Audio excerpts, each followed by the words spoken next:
for most of my adult life. My family has seen me as their personal, on-call IT support, while I was silently building a multi-million-dollar architectural design firm. To them, I was just the daughter who was good with computers. So when my mother called in a panic, demanding I drive 3 hours to fix their smart home system before a notoriously difficult real estate mogul arrived to view their mansion, it was just another Tuesday. They wanted me to fix the glitches and then disappear so my brother could shine. What they didn't know was that the same mogul was my biggest client, and what happened next would ensure my name was the only one he remembered. Before I dive into my story, I'd really appreciate it if you could let me know where you're watching from in the comments. And if you'd consider subscribing to my channel, it would mean the world to me and help me keep sharing more stories like this. Thank you so much for being here. My name is Clara Morgan, and the polished glass of my downtown office reflects a woman my family has never met. In this world, I am the founder of Aura Designs, a name spoken with respect in the hushed boardrooms of luxury real estate. My company doesn't just create blueprints, we build dreams in virtual reality, allowing clients to walk through mansions that don't yet exist, but in the world I was born into, the one just a 3-hour drive away. I am simply the daughter who is good with computers. This role was assigned to me years ago, solidified during Leo's first disastrous attempt at entrepreneurship, a charity auction website. It crashed an hour before going live, and I spent an entire night fueled by coffee, recoding the entire backend from scratch. The next day, my brother received a local community award for his vision and technical prowess. I received a pat on the head and was asked to help clear the dishes. I was reviewing the final details of a multi-year exclusive contract with Thorn Properties, the largest developer on the coast, when my phone vibrated with a familiar, unwelcome rhythm. The caller ID showed a photo of my mother, Eleanor, smiling brightly at a country club gala. I let it ring twice before answering, bracing myself for the inevitable performance of maternal distress. Her voice came through, not with a greeting, but with a thin veil of panic. "Clara, it's a catastrophe. The whole system is down. The entire house is dead." The system was the ridiculously complex smart home network my father had installed in their coastal mansion, a sprawling testament to their obsession with appearances over functionality. It was designed to impress, not to work, and the reason for my mother's panic quickly became clear. Damien Thorne is coming to view the house tomorrow morning. The Damien Thorne, he's considering buying it. And if the lights are flickering and the screens are blank, will be a laughingstock. I'll never be able to show my face at the club again. My fingers tightened on my mouse. Damien Thorne, the notoriously sharp, intimidating chief executive officer of Thorne Properties, my biggest, most demanding, and most profitable client. The man whose signature on the contract in front of me would secure my company's future for the next 5 years. To him, I was CM, the elusive genius behind Aura Designs, a figure he had only ever communicated with through layers of executives and project managers. A legend more than a person. On top of that, my mother continued, her voice lowering conspiratorially, "This is the perfect chance for Leo to present his app idea. He has a 5-minute window. This could be his big break. Clara, his entire future could be decided tomorrow. My brother, Leo, the golden child, whose career consisted of a moderately successful social media presence and a series of half-baked startup ideas funded by our parents. He was all style, propped up by a foundation I was constantly being asked to repair. The request was unspoken but hung in the air, heavy and suffocating. I was to drop everything, drive for hours, and become their unpaid technician. "We need you to fix it, darling," she said, her tone shifting to feigned sweetness. "You're the only one who understands all this technical stuff." And then, the final twist of the knife. "And when Mr. Thorne arrives, it's probably best if you just stay in the background, maybe in the control room. We don't want to complicate the visit with introductions. It's Leo's day to shine." I stared at my reflection in the dark monitor. They weren't just asking me to fix a problem. They were asking me to erase myself. I packed a single backpack that evening, placing my work laptop and a case of specialized diagnostic tools next to a simple, nondescript gray hoodie. There was no room for the real me on this trip. The drive to their mansion felt like traveling back in time. The sleek, modern lines of the city gave way to winding coastal roads and gated communities, each house larger and more ostentatious than the last.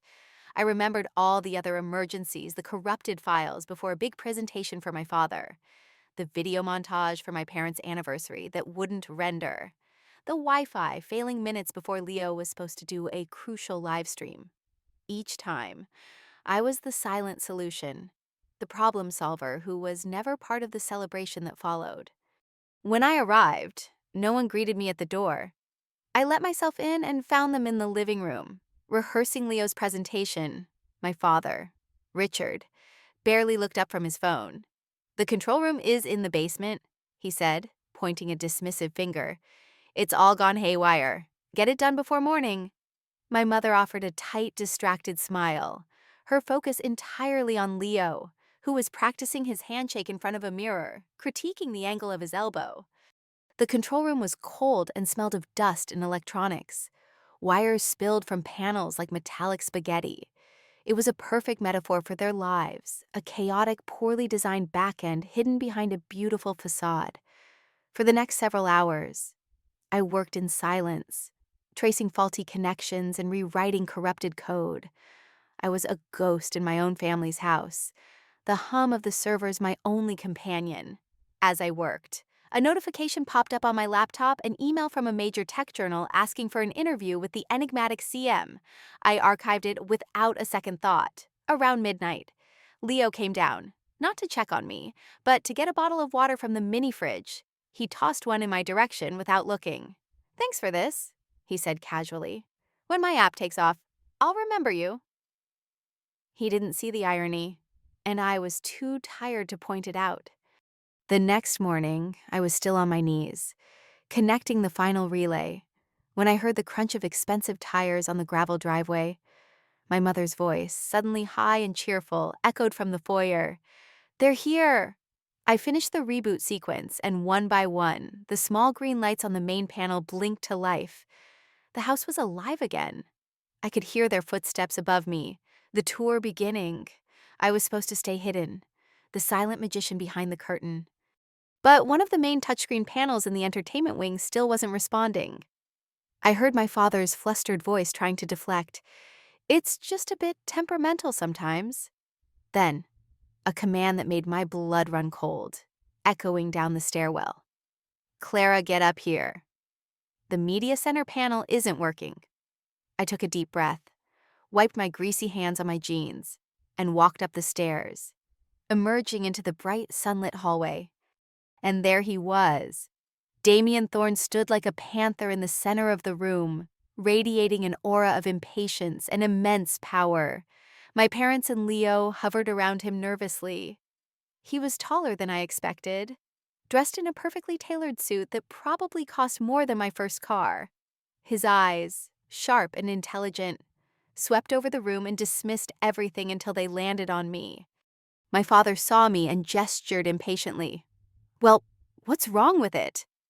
I knelt by the wall-mounted screen, pulling a small tool from my pocket to pry open the service panel. As I did, I could feel Damien Thorne's gaze fixed on me. It wasn't the dismissive glance you give to the help. It was a look of intense, dawning recognition.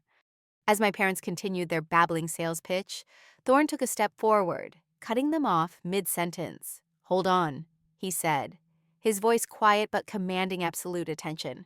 He was looking straight at me. "I know you." My family froze.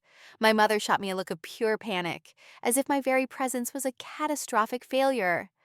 Thorne walked directly towards me, ignoring my parents completely. He stopped a few feet away, his head tilted.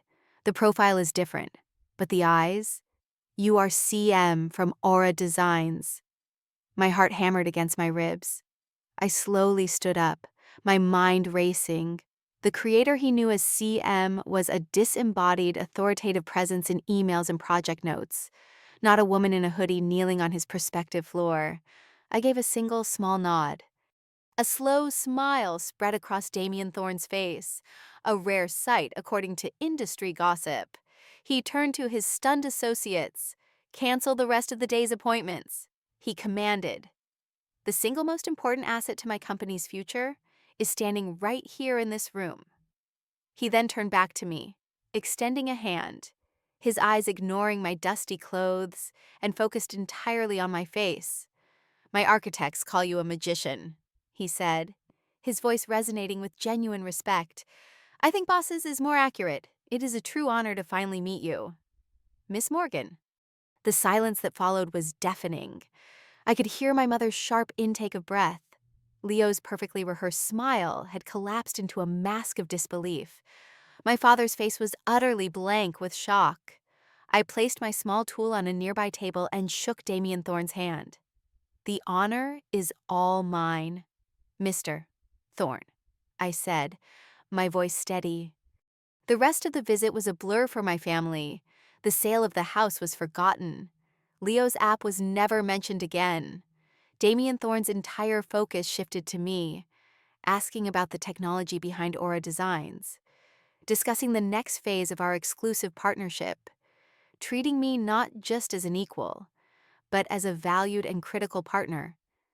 He had me show him my work on my laptop, right there in the living room, while my family watched from the sidelines, suddenly strangers in their own home. I left with Mr. Thorne and his team to discuss business over lunch. I didn't look back. As we drove away, one of his associates, a sharp woman named Evelyn, turned to me from the front seat. I have to ask, she said, a hint of amusement in her voice. Were you really fixing their smart home system? I simply replied. Some backends are more complicated than others. Damien Thorne chuckled, a low, appreciative sound. The lunch was in a private room overlooking the city's skyline, a world away from the dusty basement. For the first time, Damien Thorne asked about me, not CM. Your family? He began, pausing to gauge my reaction. They didn't seem aware of your work. I chose my words carefully. My family has always had a very specific narrative for my brother and me. It can be difficult to introduce new plot points. He understood immediately. Some narratives are worth rewriting, he said, and the conversation shifted back to business. But a new layer of respect had been forged between us. Meanwhile, back at the mansion, the facade had shattered. The moment my car disappeared down the driveway, the silence broke. What was that? Eleanor shrieked, her voice cracking. What in God's name was that? Richard, my father, who had been pale and silent, finally sank into a chair. I don't know. Leo was pacing, his face flushed with anger and humiliation. She did this on purpose. She planned this to make me look bad. That was my one shot with Thorne. Don't be a fool, Leo, my father said, his voice weary. She didn't do anything, we did. The admission hung in the air, heavy and unwelcome. Eleanor turned on him. We did. I didn't ask my daughter to crawl out from behind a wall looking like a mechanic. This is your fault for buying this ridiculous, faulty system. The argument devolved from there. A tidal wave of blame and resentment that had been building for years finally unleashed. The fallout was swift. One of Thorne's associates had a cousin who was a member of my parents' country club. By evening, a carefully edited version of the story was making the rounds. The Morgans had tried to impress Damien Thorne. But the event was a disaster. And strangest of all, their own daughter. Some sort of hidden tech genius Thorne was desperate to work with, had been treated like the hired help. The social humiliation was my mother's worst nightmare come to life. The phone call started, feigning concern. Eleanor, darling, is everything all right? I heard the most peculiar story about your open house. Each call was a fresh wave of humiliation. The frantic calls and texts I had ignored were followed by a new wave of messages. Leo's were accusatory and desperate. Thorne's office called Dad. They said Thorne was unimpressed with the unprofessional environment. They think it was my fault the system crashed. You have to call him and explain. My mother's were a mix of rage and disbelief. What is Aura Designs? Is this some kind of sick joke you're playing? You have embarrassed this entire family. My father sent only one. Late at night, we need to talk. I ignored them all. My company, in the meantime, finalized the partnership with Thorn Properties. The news broke in a major business journal, with a small professional photo of me alongside Damian Thorn. The headline read, Thorn Properties signs exclusive multi-year deal with CM as Visionary Aura Designs. My employees celebrated with champagne in the office. For them, it was a massive victory. For me, it was a quiet declaration of independence. The article mentioned my background, deliberately omitting any reference to my family, stating only that I had built the company from the ground up without significant external investment, a polite industry term for doing it all on my own. A month after the incident, I agreed to meet them. My father had called, his voice devoid of its usual bluster. He sounded like a man who had been truly shaken. I chose the venue, a busy, anonymous hotel lobby cafe in the city, my territory. They looked smaller when they arrived, stripped of the grand backdrop of their mansion. Eleanor's eyes were puffy, and Leo wouldn't look at me. "We saw the article," my father began, placing a copy of the journal on the table between us. "Aura Designs." "Clara, I don't understand. Why didn't you ever tell us?" "You never asked," I replied, my voice calm and even. "You never once asked what I did all day. You saw what you wanted to see, the daughter who was good with computers. The fixer. It was an easier role for me to play in the family story you were writing." "I was jealous," Leo mumbled, finally looking up. His usual confidence was gone. "Everything you touched, you were good at school, coding. It was easier to let mom and dad call it a hobby than to admit you were smarter than me." My mother finally spoke, her voice barely a whisper. "It wasn't just a hobby. I knew it was more. But if I acknowledged it, if I acknowledged you, I would have to admit that the child I put all my bets on wasn't the only one with potential. I am so sorry, Clara. Not just for that day, but for all of it. I was so focused on building a certain kind of life, a certain kind of family, that I couldn't see the amazing one I already had. It was the beginning, not the end.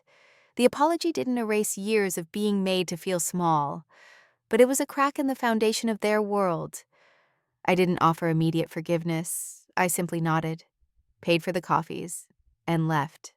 The next day, I sent the email I had been composing in my head for weeks.